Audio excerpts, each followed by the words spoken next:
जनकपुर गांव में गिरधारी नाम का किसान सेठरिया के लिए लकड़ी काटता था। उसके घर में उसकी पत्नी चंपा और उसके एक लड़का और एक लड़की रहती थी। गिरधारी अपने सेठ हरिया का पूरे दिन लकड़ी काटता था। एक दिन की बात है, गिरधारी लकड़ी काट कर घर आता है। तभी उसकी पत्नी बोलती है, ए जी सुनिए ना, घर में कुछ खाने के लिए नहीं है। बच्चे बहुत परेशान हैं, अभी तक कुछ नहीं खाया है। मैं आप ही का इंतजार कर रही थी कि आप आएंगे तो सेठ से पैसे मांग कर लाएंगे। ठीक है चंपा, सेठ से पैसे मांग कर लाता हूँ। गिरधारी सेठ से पैसे मांगने के लिए घर से निकल जाता है। तभी कुछ लोग आपस में बात कर रहे थे। वहीं पर गिरधारी भी चला जाता है। हाँ भाइयों, सेठ हरिया एक नंबर का लालची आदमी है। पूरे लकड़ी को बेच देता है और अपने नौकर को बोलता है कि लकड़ी बिका ही नहीं है। हाँ चचा जी, आज तक कोई भी लकहारा नहीं टिका है उस सेठ हरिया के पास। हम सुने हैं कि उस हरिया सेठ के पास एक लकड़हारा आया है लकड़ी काटने के लिए। देखना कुछ ही महीने में वो भी भाग जाएगा। गिरधारी इतना बात सुनकर उदास हो जाता है और सेठ के घर जाने लगता है। तभी गिरधारी सेठ से बोलता है, सेठ जी हमारे पैसे दे दीजिए, हमें सामान लाना है। हाँ, आज तुम्हारा पैसा तुम्हें दे ही रहे थे, ये लो तुम्हारा पैसा। सेठ हरिया पैसे दे देता है। तभी गिरधारी बोलता है, ये क्या सेठ जी, 2500 ही दे रहे हैं, बाकी के पैसे? गिरधारी, लकड़ी सारा बारिश में भीग गया था, इसीलिए नहीं बिक पाया, और तुम्हारा पैसा हम बाद में दे देंगे। गिरधारी समझ जाता है कि ये सेठ झूठ बोल रहा है, क्योंकि इस महीने में बारिश नहीं हुआ है। लेकिन गिरधारी कुछ नहीं बोलता है और पैसे लेकर दुकान की ओर चल जाता है और दुकान से सामान लेकर घर आ जाता है और सब मिलकर खाना खाते हैं। तभी उसकी पत्नी बोलती है, ए जी सुनिए ना, कब तक ऐसे चलेगा? बच्चे भी बड़े हो रहे हैं, आपका सेठ जी पैसा नहीं दे रहे हैं और ना ही पैसा बढ़ा रहे हैं। ऐसे कैसे घर का खर्च चलेगा? तभी उसकी पत्नी बोलती है, तुम तो ठीक ही बोल रही हो। अच्छा, कल काम के तलाश में जाएंगे सुबह होते ही। अच्छा चंपा, चलते हैं लकड़ी काटने के लिए, नहीं तो सेठ हमें पैसे नहीं देगा। देर हो जाएगा तो तुम बच्चों को स्कूल भेज देना टाइम से। तभी गिरधारी लकड़ी काटने के लिए चला जाता है। गिरधारी एक पेड़ का लकड़ी काट रहा था। तभी पेड़ बोलता है, रुक जाओ, मत काटो हमें, तुम्हारा हमने क्या बिगाड़ा है जो तुम हमें काट रहे हो। इतना सुनते ही गिरधारी डर जाता है और पीछे हट जाता है और बोलता है, क्या हुआ पेड़ महाराज, हमसे कोई गलती हुई है क्या? हाँ, तुमसे गलती हुई है, तुम सब मिलकर पेड़ काट रहे हो। हम तो लोगों को फल देते हैं, छांव देते हैं, तुम लोग हमें क्या देते हो? जो आता है वह कभी डाल काट देता है, जरूरत पड़ने पर जड़ से भी काट देता है। बताओ, यह अच्छी बात है?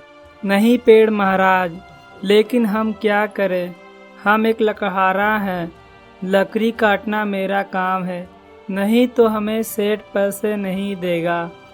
अच्छा, ऐसा बात है।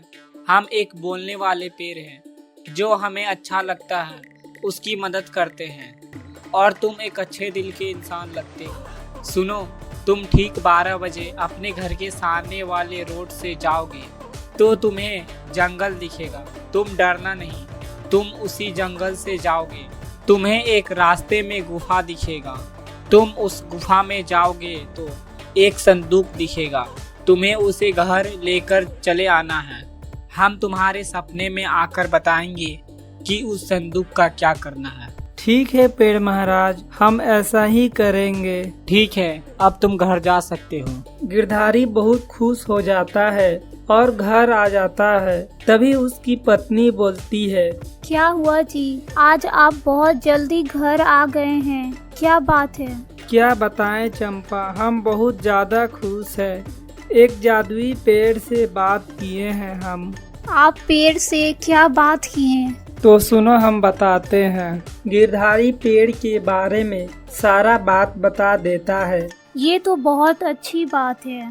चलिए सो जाते हैं, रात हो गई है, फिर 12 बजे आपको जाना भी तो है। गिरधारी सोने चला जाता है। तभी 12 बजता है और गिरधारी जंगल की ओर चल पड़ता है। कुछ देर के बाद एक रहस्यमय गुफा दिखता है। लगता है कि यही रहस्यमय गुफा है, इसी में हमें चलना चाहिए। इतना बोलकर गिरधारी उस गुफा में चला जाता है। तभी एक चमकती हुई संदूक दिखता है। यही है जादुई संदूक। पेड़ महाराज इसी के बारे में बोले थे।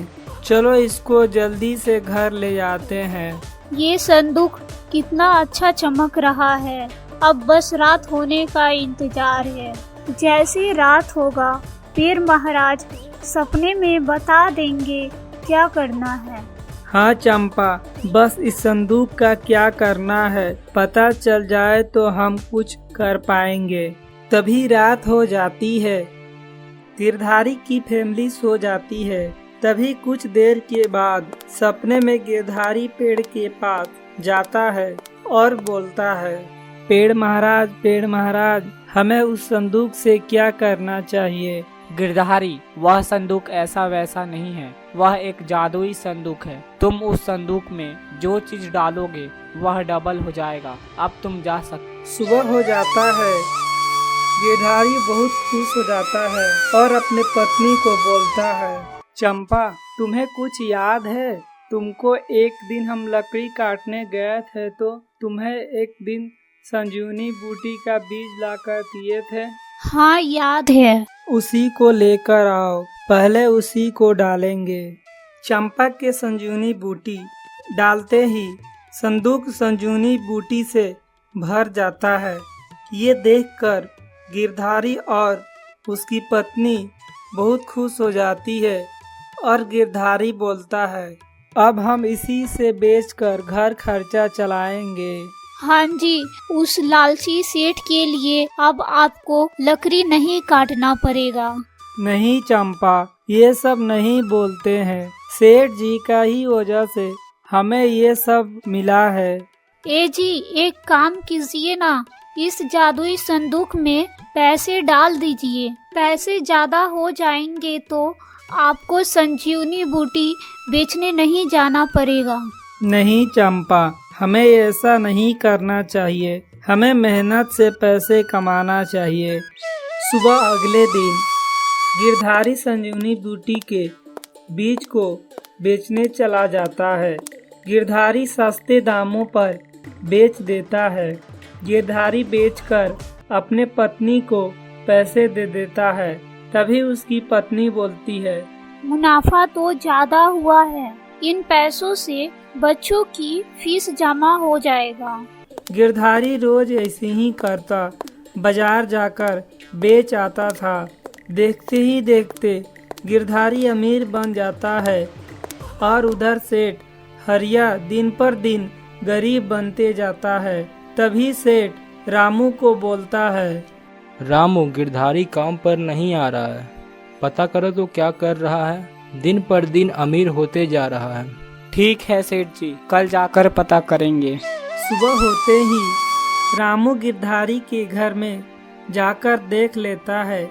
रामू सेठ हरिया को सारा बात बता देता है। तभी सेठ जादुई संदूक चुरा लाता है और बोलता है, सबसे पहले इसमें पैसे डालेंगे। तभी सेठ के जादुई संदूक में पैसे डालते ही पत्थर बन जाता है। तभी फिर डालता है और फिर पत्थर बन जाता है। तभी सेठ गिरधारी के पास चला जाता है और बोलता है, गिरधारी, ये लो तुम्हारा संदूक। हम लालच में आकर तुम्हारा संदूक चुरा लिए थे, हमें माफ कर दो गिरधारी। तभी सेठ अपने घर चला जाता है और इधर गिरधारी अपने काम में लग जाता है, क्योंकि गिरधारी सेठ हरिया से लगना नहीं चाहता है। अगर वीडियो अच्छी लगी है तो वीडियो को लाइक करके चैनल को सब्सक्राइब कर दे